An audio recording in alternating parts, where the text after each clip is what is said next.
Hey everybody, in today's video I'm going to show you how you can use Excel's new image function to pull in images directly into your Excel spreadsheet. So in the past what you may have needed to do is download the image that you want to use and go to the insert menu and select pictures to pull it into your spreadsheet.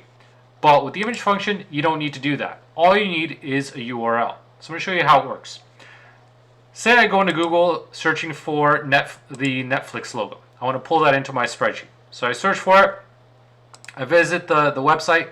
The key thing I want to look for is the URL related to that image. I don't just want to grab in this entire web page.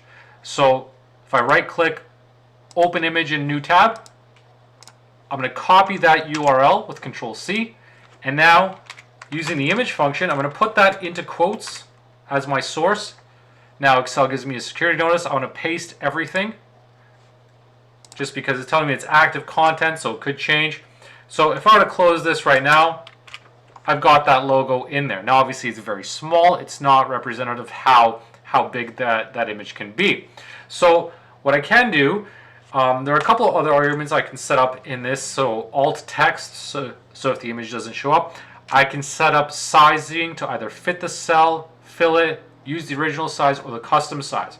So if I set fit the cell, set it to 0, what it's automatically going to do is just keep the original dimensions of the image, so it's not going to stretch it out. So it's not going to resize unless I actually resize the cell.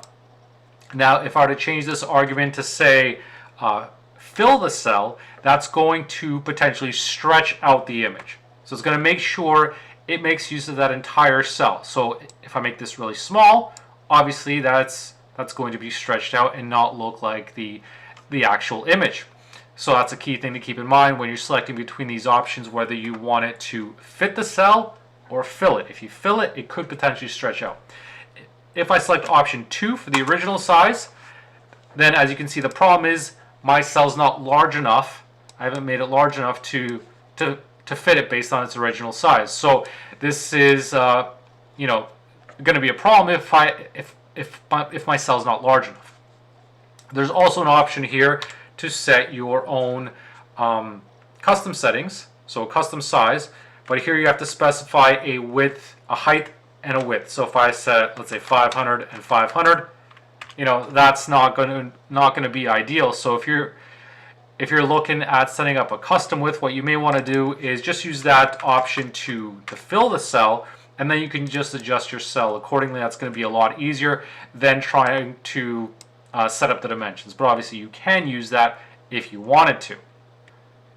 If you find a website that has a lot of logos and images that you want to use, you can make your formula a bit more dynamic and pull that in based on a description. So right now in this example, I actually look for this image, put that URL in there, but if you can find a website where it's a lot easier to set that up and use dynamic keywords, then you can do that as well. So as an example here, there's a website called logo.clearbit.com.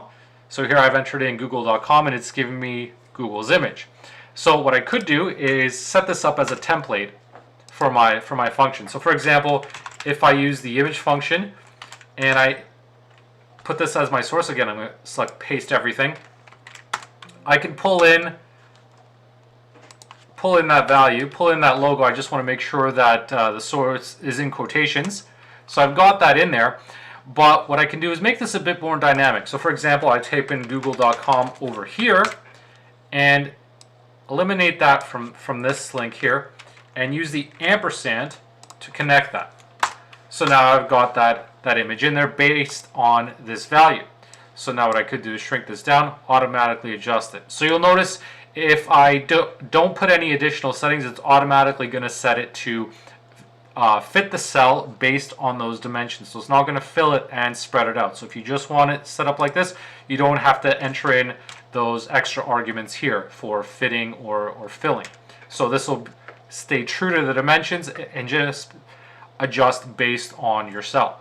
So let's say I wanted to pull in Apple's logo. So I could use apple.com, and if I copy this down, you can see I've got Apple's logo. Obviously I just need to stretch this out just to make sure it takes up as much space. So if I use Microsoft.com, the same thing, I can copy this down, And so I've got that image as well. So I'm not sure exactly all the logos that this is going to work with, but obviously you can test it out. And there are other sites that are going to have potentially this capability as well. The key thing is setting up that URL so it's pointing to a logo. This is for this specific website. The way it's set up, it was based on that URL. So I don't know that it's going to work with every possible URL or how it's set up, but this is an example of how you can create this and make it a bit more dynamic if you want to pull in company logos or images where you don't have to hunt for the specific image doing a search. But if you can't find it, you can do it as I showed you at the beginning of this video, where you're doing a search for that image, getting that URL, and pasting it in here. But if you can find a site that has a lot of images that you can just modify these keywords and stitch it together with that base URL, then obviously you can set it up this way as well. So that's how the image function works in Excel. A really easy way to put in images in your spreadsheet without having to go through the insert menu. If you did like this video, please make sure to leave a like and subscribe for more. Thanks for watching.